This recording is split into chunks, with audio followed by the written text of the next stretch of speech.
ታሪኩ የሚጀምረው አኒቪል በተባለችና አስከፊ አውሎ ነፋስ ሊመታት የቀረባት ባለች አንዲት ትንሽ ከተማ ውስጥ ነው።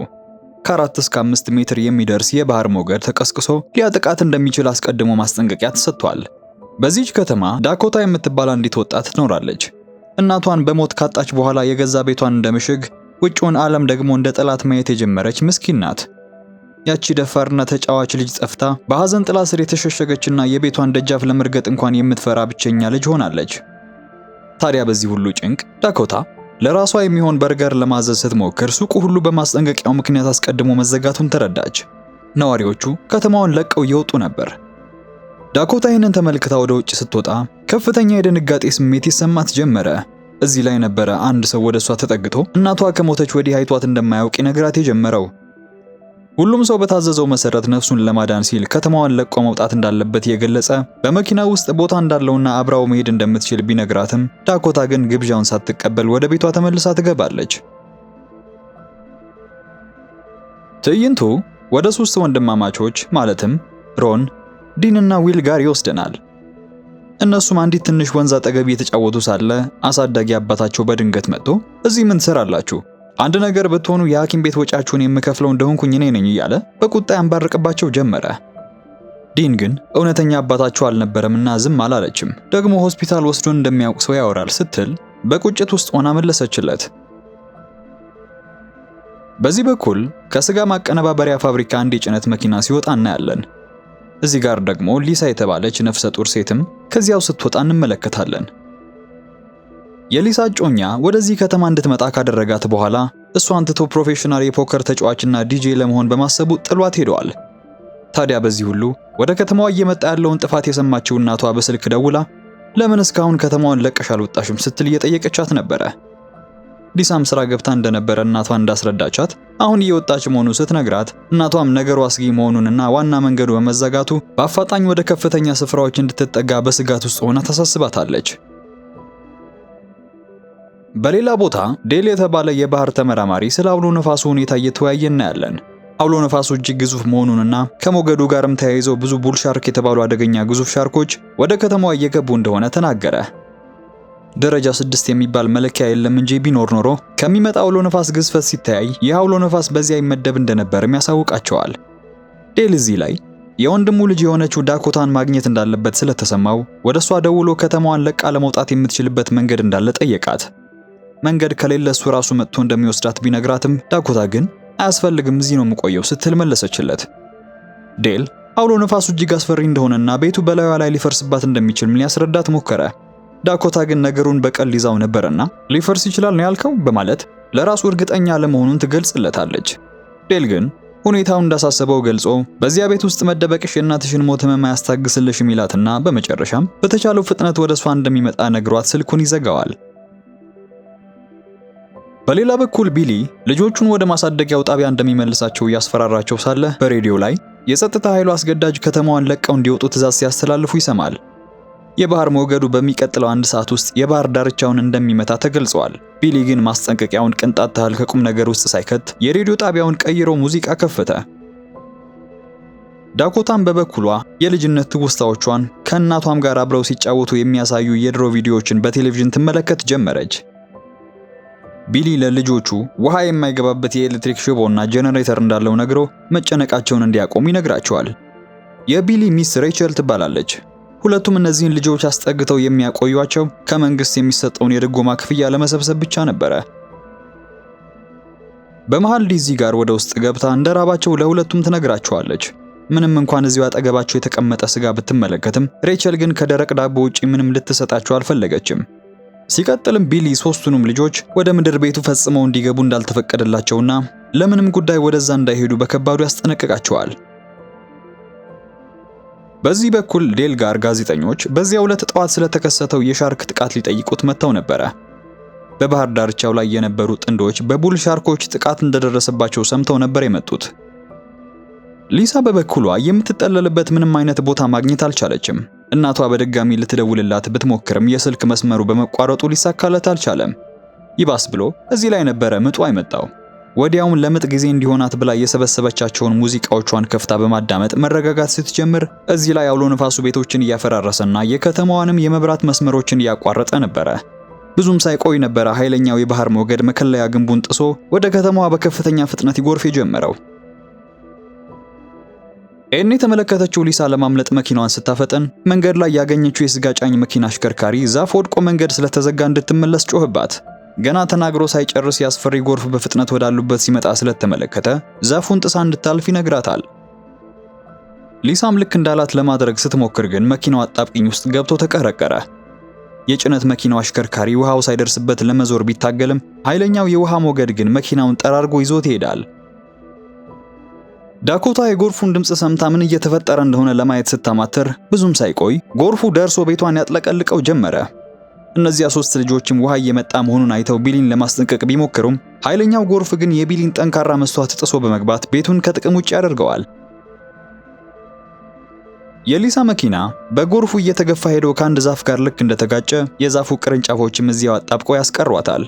ከሁሉ የከፋው ግን የስጋ ጫኝ መኪናው ከአንድ ሐውልት ጋር በመላተሙ በመኪናው ውስጥ የነበረው ስጋ በሙሉ ተዘርግፎ ወደ ውሃ ውስጥ መግባቱ ነበረ። ይህ የፈሰሰው ስጋ በባህር ውስጥ ላሉት ቡል ሻርኮች ወደ ከተማዋ እንዲመጡ የቀረበ ግብዣ ነበረ። 2 ሰዎች በጀልባቸው ላይ ሆነው ወደ ጭነት መኪናው ተጠጉ። አንደኛው ስኮት የተባለው የሊሳን የእርዳታ ጥሪ ስለሰማ ወዲያውኑ ወደ ውሃው ዘሎ በመግባት ሊታደጋት ወደ እርሷ አመራ። እንደቀረባትም አይዞሽ አትፍሬ፣ ቅርንጫፎቹን የምንለይበት ነገር እንፈልጋለን ይላትና አጋሩን ጂሚን መቁረጫ ይዞለት እንዲመጣ ይጠራዋል። ጂሚ መቁረጫውን ይዞ ወደ ውሃ ውስጥ ሲገባ ግን በድንገት አንድ ነገር ወደ ታች ስቦ ያስቀረዋል። ስኮት ጂሚን እየጠራ ሊፈልገው ከሊሳ አጠገብ ራቅ ሲል ብዙም ሳይቆይ ጂሚ ሊወድቅ ጥቂት የቀረው አንደኛው እጁን አንጠልጥሎ ወደ ላይ ብቅ አለ። ወዲያው አንድ ቡል ሻርክ ጂሚን በድጋሚ ወደ ጥልቁ ጎትቶ ይወስደውና በዚያው ይሰወራል። ከላይ ሆና ይህንን ሁሉ ስትመለከት የነበረችው ዳኮታም ወንዝ ውስጥ የነበሩትን ለማስጠንቀቅ በሚል ስለ ሻርኩ መጮህ ጀመረች። የጭነት መኪናው አሽከርካሪም ከመኪናው ለመውጣት ስኮትም ለማምለጥ ሲሞክር ሁለቱም እድል ሳይቀናቸው በሻርክ በሊሳ ፊት ይበላሉ። በዚህ በኩል በጭንቀት ውስጥ ያለውና ስለ ዳኮታ ሐሳብ ገብቶት የነበረው ዴል በዜናው ላይ ትኩር ብሎ ስለ አውሎ ነፋሱ የሚቀርበውን ዘገባ በጭንቀት የተከታተለ ነበር። እንዳለመታደል ሆኖ አኒቪል በውሃ መጥለቅለቋን ተረዳ። ከዚህ በኋላ ለዴል ትልቁ ጥያቄ የነበረው እንዴት እዛ ደርሳለሁ የሚለው ነበርና በመጨረሻም እሱንና ጀልባውን ወደ አኒቪል እንዲወስዷቸው እሱም በምላሹ የፈለጉትን ነገር እንዲቀርጹ እንደሚፈቅድላቸው ከአንድ የዜና ጣቢያ ቡድን ጋር ተስማምቶ ጉዞ ጀመረ። እዚህ ላይ በቤት ውስጥ ጨካኞቹ ቢሊና ሬቸል ልጆቹን እዚያው ትተው ለማምለጥ ወደ ጋራጁ እያመሩ ነበረ። ከውስጥ የነበሩት ልጆች እንዳጋጣሚ ሆኖ ሻርኮቹ በቤቱ አጠገብ ሲዋኙ እየተመለከቷቸው ሳለ ቢሊ ያላስተዋለው አንዱ ሻርክ ወደ መኪናው ተጠግቶ እጁን በጥርሱ አጥብቆ ይይዘዋል። ያው ሻርክም ፊቱን በማዞር ወዲያውኑ ሬቸል ላይ ጥቃት ሰነዘረ። 3ቱም ልጆች በቤት ውስጥ በፍርሃት ውስጥ መሆናቸውን ከሞት የተረፈው ቢሊ ቢመለከትም ሊረዳቸው ግን ፈጽሞ አልፈለገም እና ራሱን እየጎተተ ወደ መኪናው ለመጠጋት ታገለ። ሆኖም ሻርኩ ደርሶ ቢሊን ወደ ታች ጎትቶ ይዞት ይጠፋና ሌላኛውም ተመልሶ በመምጣት ተዳክማ ወደ ቤት ለመጠጋት ስትሞክር የነበረችው ሬቸልንም ይዟት ወረደ። ሊሳ መውጫ ባጣችበት መኪና ውስጥ ሆና ለእርዳታ መጮህ ላይ ሳለች በአቅራቢያው የነበረችው ዳኮታም እሷን ተመልክታ ቤቷ ውስጥ ሆና የሚታደጋትን ሰው ፍለጋ ስትጣራ ነበረች። ሊሳን ራሷ ሄዳ እንዳትታደጋት በየቦታው ሻርኮች ስለከበቧት ለመሄድ አልቻለችም። በዚህ መሃል ነበረ አውሎ ነፋሱ የገነጠለው አንድ ጣሪያ በሁለቱም መካከል መንሳፈፍ የጀመረው።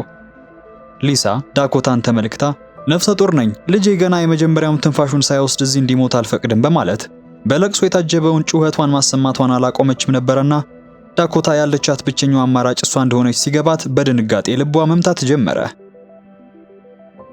ተቀምጣም ስቅስቅ ብላ ማልቀስ እንደጀመረች ወዲያውኑ ራሷን አበረታታ ወደ ቤቷ የታችኛው ክፍል ትወርድና በውሃ ላይ በሚንሳፈፉ የቤት ዕቃዎች ላይ የተረማመደች አንድ ስለት ይዛ ትመለሳለች።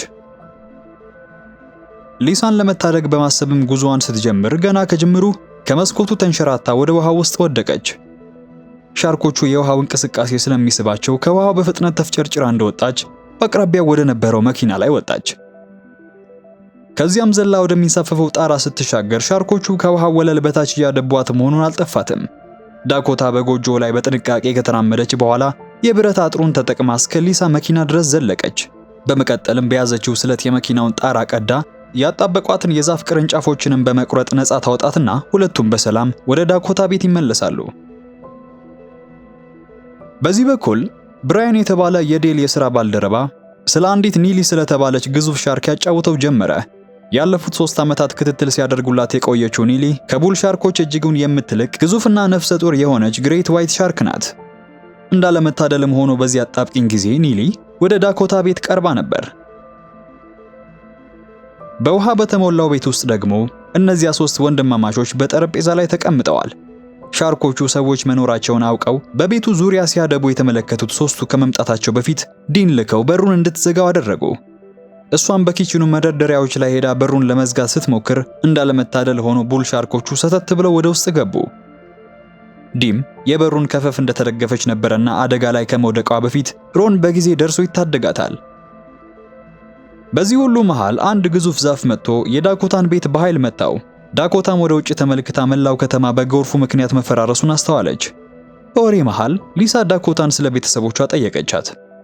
አባቷ ከረጅም ጊዜ በፊት እንደሞተና እናቷም ከጥቂት ወራት በፊት ማለፏን እያዘነች እንዳጫወተቻት፣ ሊሳም አየሩን ቀለል ለማድረግ ስትል የመጣችው ከኒውዮርክ በመሆኑ ስለ ጎርፍ አደጋ ምንም አይነት ዕውቀት እንዳልነበራት ትነግራታለች። እዚህ ላይ ሊሳ ወደ ጣራ መውጫ መንገድ መኖሩን ዳኮታን ጠይቃ እንዳረጋገጠች የነፍስ አድን ቡድኖችና ሄሊኮፕተሮች እዚህ ቤት ውስጥ ሰው መኖሩን እንዲያውቁ ማድረግ አለብን ብላ ታሳስባታለች። ልክ በዚህ ቅጽበት ግን ልጇ እየመጣ መሆኑን ያሳወቃት ኃይለኛ ምጥ ጀመራት። በሌላኛው ቤት በኩል ሮን ቦታው በፍጥነት እየሞላ መሆኑን ተገንዝበዋልና ከዚያ ቦታ በአፋጣኝ መውጣት እንዳለባቸው ያሳውቃቸዋል። ወይ ሻርኮቹን የሚያዘናጉበት መንገድ መፈለግ አለባቸው፣ አሊያም እነሱን ለማጥቃት የሚጠቀሙበትን ነገር ማግኘት ይኖርባቸዋል። ስለዚህም ሮን ምናልባት በምድር ቤት ውስጥ የሚጠቀሙት ነገር እንደማይጠፋ ገመተ። ዳኮታ በበኩሏ የቤቷን መጋረጃዎች ተጠቅማ በጣራው ላይ የእርዳታ ምልክት እንደሰራች ሊሳ ምጡ እየተደጋገመባት በመሆኑ ምን ደረጃ ላይ እንደደረሰች እንድትነግራት ጠየቀቻት። ዳኮታም እንዴት ማወቅ እንደምትችል ስትጠይቅ ሊሳ ተመልክታ ምን ያህል እንደከፈተ መለካት እንዳለባት ነገረቻት። ዳኮታ በድንጋጤ ውስጥ ሆና አሻግራ እንደተመለከተችም ጭንቅላቱ ይታየኛል ስትል ጮኸች። በግምት ምን ያህል እንደከፈተ ሊሳ ስትነግራት አሁን ባሉበት ሁኔታ ውስጥ ፈጽሞ የሚፈለግ ዜና ባይሆንም ልጁ በቅርቡ እንደሚመጣ ትረዳለች። የዴል ቡድኖች እዚህ ጋር ወደ ቦታው ለመድረስ 160 ኪሎ ሜትር ገደማ ሲቀራቸው መገናኛቸው ሙሉ በሙሉ ይቋረጣል። የሚሄዱበት አካባቢ አስተማማኝነት ጥያቄ የነበረው የዜና ዘጋቢውም ሁኔታው ምን ያህል አስቸጋሪ እንደሆነ ዴልን ሲጠይቀው እየሄድን ያለነው ከፍተኛ አውሎ ንፋስና ሻርኮች ወደ ሞሉበት አካባቢ ነው፣ ስለዚህ ደህንነታችን የተጠበቀ ነው ለማለት ይከብዳል የሚል ምላሽ ነበር ያገኘው። ቤታቸው በሚዞሯት ሻርኮችና በፍጥነት እየሞላ ባለው ውሃ አጣብቂኝ ውስጥ የገቡት እነዚያ 3 ወንድማማቾች ሻርኮቹ በዙሪያቸው ሲዋኙ በትኩረት ከመመልከት ውጪ እንደተነጋገሩት ወደ ምድር ቤቱ ለመሄድ የደፈረ አልነበረም። ታዲያ ዲ ቀደም ብላ ፍሪጅ ውስጥና ቢሊ የከለከሏቸውን ስጋ እንዳየችው ስትገልጽለት እንደሚገምቱትም እንዳይገቡበት የተከለከሉት ምድር ቤት ውስጥም የጦር መሳሪያ ይኖራልና ሮን ወደ ታች ወርዶ ጠመንጃውን ይዞ ሊመጣ ይወስናል።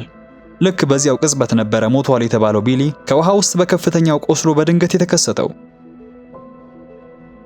ውሃው በከፍተኛ ፍጥነት እየጨመረ በመምጣቱ ዳኮታና ሊሳ ከዚያ ቦታ በአፋጣኝ ለመውጣት ይገደዳሉ። እዚህ ላይ አንድ ነገር ትዝ አላቸው። የስኮት ጀልባ አሁንም ውጭ ላይ ነበረች። ሆኖም ምጡ እየባሰባት ስለመጣ ሊሳ ልጄ አሁን ውጩ ደህንነቱ የተጠበቀ ስላልሆነ ለጥቂት ጊዜ ብቻ እዚያው ቆይልኝ እያለች ታጫውተው ጀመረች። ሁኔታውንና በሷ ላይ የወደቀውን የሊሳን ሕይወት የመታደግ ኃላፊነት የተመለከተችው ዳኮታም በድንጋጤ ማልቀሱን ተያያዘችው። ሆኖም በመሃል ዴል ባንድ ወቅት የነገራትን ነገር አስታወሰች። አንዳንድ ንዝረቶች ቆስለው የሚደናበሩ አሳዎች ከሚልኳቸው የጭንቀት ምልክቶች ጋር እንደሚመሳሰሉ ነግሯት ነበረ። ስለዚህም በባትሪ የሚሰሩ ንዝረትንም ሊፈጥሩ የሚችሉ ነገሮችን በቤት ውስጥ ፍለጋ ጀመረች። ዳኮታ የኤሌክትሪክ የጥርስ ብሩሽና የፀጉር ማስተካከያ ማሽን እንዳገኘች ትለኩሳቸውና በተለያዩ የላስቲክ ከረጢቶች ውስጥ ከታ ባትሪውን ደግሞ በጭንቅላቷ ላይ በማሰር እንደ ፋኖስ አዘጋጀችው። ከዛም ሻርኮቹ ርቀው እንዲሄዱ ለማድረግ በማሰብ ንዝረት ያለበትን የላስቲክ ከረጢት ራቅ አድርጋ ወደ ውሃው ውስጥ እንደወረወረች ወደ ውሃው ገብታ ጀልባዋ ጋር ለመድረስ ራሷን አዘጋጀች። በሌላኛው ቤት ሮን ቢሊን ፊት ለፊት ተጋፍጦ መኪናውን ይዞ ጥሏቸው ሊፈረጥጥ እንደነበረ ነገረው። የማያፍረው ቢሊ ግን እርዳታን ፍለጋ ሊሄድ እንደነበረ በመጥቀስ ንዴታቸውን ችላ ብሎ አሁን ወደ ውሃው ውስጥ ገብቶ እርዳታ እንዲያመጡለት ይማጸናቸው ጀመረ። ሻርኮቹ እንደሆኑ የልጆችን ጣዕምና ሽታ ስለማይወዱ አይነኳቸውም ብሎ ሊያባብላቸው እየሞከረ ባለበት በዚያው ቅጽበት ዊል የ$1500 የጉዲፈቻ አበል ቼክ አገኘ። ቢሊ ለነሱ ሲላክ የነበረውን ገንዘብ ሲሰርቅ እንደኖረ ልጆቹ መረዳታቸውን ቢያውቅም በአንድ እጅ ቢሆንም ከመደብደብ እንደማይመለስ የዛተ ወደ ውሃ ውስጥ እንዲገቡ አዘዛቸው።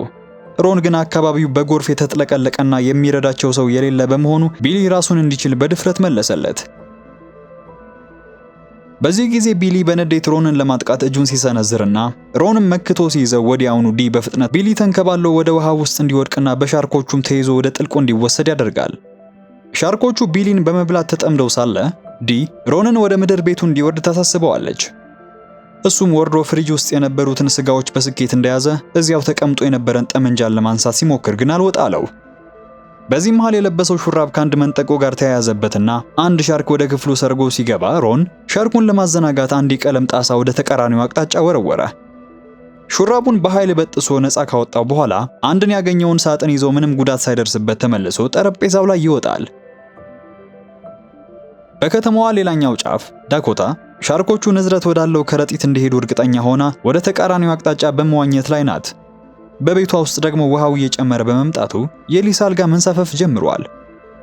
ዳኮታ በሻርኮቹ መሃል ጀልባዋን በምትፈልግበት ጊዜ ያቺ ግዙፏ ኒሊ የሚሏት ግሬት ዋይት ሻርክም እዚያው አካባቢ ነበረች። ቡል ሻርኮቹ የላስቲክ ከረጢቶቹን ቀዳደው ከጨረሱ በኋላ ገና ጀልባዋ ላይ ሳትደርስ ዳኮታ እንደከበቧት ያቺ አስፈሪ ግዙፍ ሻርክ ከበታች እያደባች መሆኑን ለማወቅ ጊዜ አልወሰደባቸውምና ሁሉም ትተዋት ይሸሻሉ። ምንም እንኳን ዳኮታም ጭምር ግዙፏን ሻርክ ከእግሯ በታች ተመልክታ በጭንቀት ብትዋጥም እንደ ዕድሏ ሆኖ ግን በሕይወት ተርፋ ጀልባዋ ላይ ትወጣለች። እዚህ ጋር ዴል ወደ አኒቪል የተቃረቡ ሳለ የዜና ዘጋቢው ዴልን ለምን ሻርኮችን ማጥናት እንደመረጠ ጠየቀው። ዴልም በአንድ ትልቅ የወንዝ ዳርቻ እንዳደገና በዚያም አካባቢ ሁሉም ሰው የሚፈራው ጉማሬ እንደነበረ ይተርክለታል። ታዲያ አንድ ቀን ያ ጉማሬ በድንገት ተከስቶ በቀጥታ ወደ እነሱ በመጣበት ጊዜ ሕይወቱ ልታልፍ መሆኑን አምኖ ተስፋ ቆርጦ እንደነበረ ነገረው። ይሁን እንጂ ጉማሬው በሆነ ምክንያት ግስገሳውን ገታ አድርጎ ቆሞ ሰውነቱ ይንቀጠቀጥ ጀመረ። ይሄ ሆነው ሁለት ኃይለኛ ቡል ሻርኮች ጥቃት እየሰነዘሩበት ስለነበር ዴል በዛን ዕለት በጉማሬው አይን ውስጥ ከዚህ በፊት አይቶት የማያውቀውን ፍርሃት ተመለከተ። ከዚያችም ቀን በኋላ ይህ ክስተት ለእነዚህ ሻርኮች ልዩ ፍቅር እንዲያድርበት እንዳደረገው ያጫውተዋል። በወሬያቸውም መሃል ዴል የተወሰኑ የኤሌክትሪክ ሞገዶች የሻርኮችን አቅጣጫ ሊያስቱ እንደሚችሉ እየገለጸ ባለበት ቅጽበት የመገናኛ ምልክታቸው ይመለስና እጅግ ብዙ ሻርኮች ወደ አኒቪል ከተማ ሲጎርፉ በስክሪኑ ላይ ይመለከታሉ። ትንሽ እንደተጓዙም ነበረ በመንገድ ላይ በኤሌክትሪክ ንዝረት ፈጣሪ መሳሪያዎች የተሞላ አንድ የፖሊስ ልዩ ኃይል የጭነት መኪና ያገኙት። ወደ ዳኮታ ቤት ስንመለስ የቤቱ መዋቅር መፈራረስ ጀምሮ የሊሳ አልጋ ጣራውን ለመንካት ጥቂት እየቀረው ነበር። በውጭ በኩል ደግሞ ጀልባዋ ላይ ለጊዜው የተጠለለችው ዳኮታ አንድ የጦር መሳሪያ አግኝታለች። የሊሳ ምጥ አሁንም ከቁጥጥር ውጭ ሆኖ ልጁ ሊወለድ ምንም ባልቀረው ሰዓት ራሷን ለማረጋጋት ስትል የለመደችውን ሙዚቃ ለመክፈት ቸኮለች። ሆኖም ልጁ መወለድ ነበረበትና የመጨረሻዋን ግፊት በምታደርግበት ቅጽበት ቤቱ በላይዋ ላይ ተደረመሰና በቀጥታ ወደ ውሃ ውስጥ ተሰመጠች። ከብዙ ትግል በኋላ አንድ የሚንሳፈፍ ጣውላ ላይ ተንጠልጥላ እዚያው ጎርፍ መሃል ልጇን እንደተገላገለችም ወደ ውሃ ውስጥ እጇን ሰዳ አዲስ የተወለደውን ልጇን አወጣች። ይሁንና የፈሰሰው ደም በአካባቢው ያሉትን ሻርኮች በሙሉ ስለሰበሰበ አድብተው ሊያጠቋት የሚሞክሩትን በተቻላት መጠን ለመመከት ልጇን በአንድ ጣውላ ላይ አስቀምጣ የእንግዴ ልጁን በጥሳ ትጥለውና ወደ እሷ የሚመጣውን ሻርክ በአንድ እንጨት ወግታ ካስቀረች በኋላ ልጇን በድጋሚ አፈፍ አድርጋ ያዘችው። ይህን ያስተዋለችው ዳኮታም ጀልባዋን እየቀዘፈች ወደ እነሱ አቅጣጫ በፍጥነት በመምጣት ላይ ሳለች ከሊሳ በስተጀርባ ሊያጠቃት የነበረውን ሻርክ ተመልክታ በያዘችው የጦር መሳሪያ ትመታዋለች። በሌላኛው ቤት ደግሞ በሻርኮቹ የተከበቡት ወንድማማቾቹ በእጃቸው ያስገቡትን ያንን ሚስጥራዊ ሳጥን ምንነት በመፈተሽ ላይ ነበሩ። ታዲያ ሲከፍቱት በውስጡ ዳይናማይት ነበረና ያገኙት በደስታ ልክ እንደፈነጠዙ ሮን አንድ ዳይናማይት አውጥቶ ይለኩስና ከስጋው ጋር አያይዞ ካቀጣጠለ በኋላ ሻርኮቹ ስጋውን በልተው እዚያው እንዲፈነዱ ይወረውረዋል። ሆኖም ወደ ቦታው የቀረበ አንድም ሻርክ አልነበረምና ዊል ጥቃት እንዲሰነዝሩ የሚያደርጋቸው ንዝረት መሆኑን ተረድቶ ወደ ስጋው ተጠግተው ውሃውን በእጃቸው እንዲመቱት ይነግራቸዋል። ልክ እንዳላቸውም ሻርኮቹ የውሃውን እንቅስቃሴ ተመልክተው ወዳሉበት ሲመጡ በድንገት የሮን ሹራብ በድጋሚ ከአንድ ነገር ጋር ይያያዝበታል። ሻርኩ ይህንን ተመልክቶ በሮን ላይ ጥቃቱን ለመሰንዘር ጥቂት ሲቀረው ነበረ ሮን ለቅጽበት ሹራቡን በጥሶ በማምለጥ የተረፈው። በዚህ መሃል እዚህ ጋር ዳኮታ ሊሳንና ልጇን ለመታደግ ወደ ጀልባዋ እንዲመጡ እየረዳቻቸው ባለችበት ያ ቀድሞ ሲያሳደዳቸው የነበረው ቡል ሻርክ ጀልባዋን ገጭቶ ድጋሚ ውሃ ውስጥ ያስገባታል። ልክ በዚህ አስፈሪ ቅጽበት ነበረ አጎቷ ዴል ደርሶ ሻርኮቹን ለማባረር የኤሌክትሪክ መንዘሪያውን ወደ ውሃ ውስጥ በመወርወር ሁሉንም ከቦታው እንዲሸሹ ያደረጋቸው። ሆኖም አሁንም ያሊሳን ሊያጠቃት የሞከረው ሻርክ ወደ ዳኮታ እየተምዘገዘገ ያበቃላቸው በመሰለበት ቅጽበት ባልጠበቁት ሁኔታ ያቺ ግዙፏ ግሬት ዋይት ሻርክ ኒሊ በድንገት ተከስታ ቡል ሻርኩን በመቆራረጥ ትታደጋቸዋለች። ወደ ቤቱ ስንመለስ እነዚያ 3 ወንድማማቾች ከሻርኮቹ ሸሽተው እንዳመለጡ ሻርኮቹን ወደ ተዘጋጀላቸው ወጥመድ ያመራሉ። እንዳቀዱትም ዳይናማይቱ በከፍተኛ ድምጽ ፈንድቶ በአካባቢው የነበሩትን ሻርኮችን ሙሉ በሙሉ ብትንትናቸውን ሲያወጣቸው ወንድማማቾቹ በህይወት በመትረፋቸው እጅግ ተደስተው እርስ በርሳቸው ተቃቀፉ። ዳኮታና ሊሳ ወደ ዴል ጀልባ ገብተው ሲያመልጡ የሊሳ ሕፃን ምንም ሳይሆን በሰላም በመትረፉ ሊሳ ለእናቷ ደውላ ጤነኛ የሆነውን አዲሱን የልጅ ልጇን ታሳያት ጀመረች። ወንድማማቾቹም በዚህ በኩል ተርፈው የቢሊንም መኪና ይዘው ወደ ደህንነታቸው ጉዟቸውን ሲጀምሩ ታሪካችን ያበቃል። ዛሬ ያቀረብኩላችሁ ፍራሽ የተሰኘውን ፊልም ባጭሩ ነበረ።